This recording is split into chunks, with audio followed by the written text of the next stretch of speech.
दादर परिसरामध्ये हे सगळे मनसेचे नेते पोहोचले होते तेव्हा त्यांनी एका पत्रकाचं सुद्धा वाटप केलंय। त्यावेळेला संदीप देशपांडे यांच्यासोबत संवाद साधलेला होता आमच्या प्रतिनिधी अजय माने यांनी, तो सुद्धा जाणून घेऊया।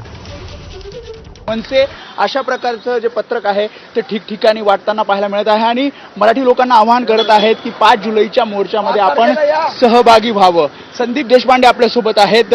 हिंदी सक्ती विरोधात आरपारची लढाई प्रत्येक मराठी माणसानं आलंच पाहिजे, कुठलाही झेंडा नाही असं तुम्ही म्हणताय आणि पत्रक वाटतायत। तुम्ही रस्त्यावर उतरून अगदी प्रचार करतायत, आवाहन करतायत लोकांना की तुम्ही 5 जुलैच्या मोर्चाला यावं।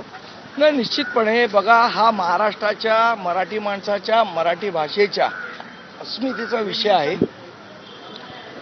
ज्या पद्धतीने हिंदीची सक्ती लादण्याचा प्रयत्न हा सरकारकडनं केला जातोय, या विरोधात सगळ्या मराठी माणसांनी एकत्र आलं पाहिजे।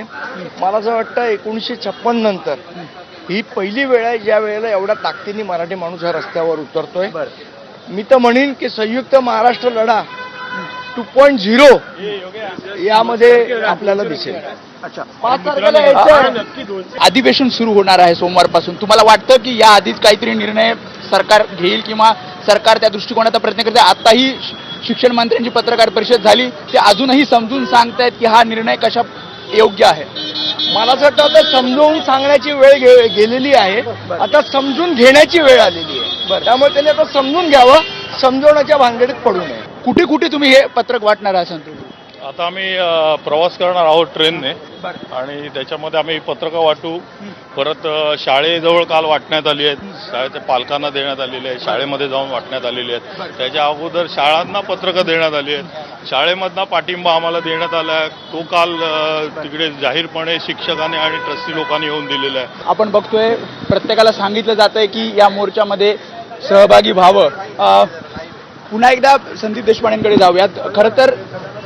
खरं तर निवडणुकीवेळी असा प्रचार विविध पक्षांकडनं पाहायला मिळतो, मात्र आज मराठीसाठी हा प्रचार करावा लागतोय, हे दुर्दैव आहे।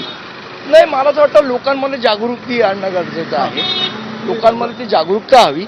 आपल्या भाषेसाठी प्रेम तर सगळ्यांमध्ये आहे ते, आणि जो हिंदी सक्तीचा जो संताप आहे तो व्यक्त लोकांनी केला पाहिजे, ही आमची भावना आहे। त्याच्यासाठी जनजागृती ठिकठिकाणी हे पत्रक मनसेकडनं वाटले जात आहेत आणि अधिकाधिक लोकांनी मोठ्या संख्येनं एकत्र यावं त्या दृष्टिकोनातनं मनसेकडनं त्यासोबत ठाकरेंच्या शिवसेनेकडनं आवाहन केलं जात आहे।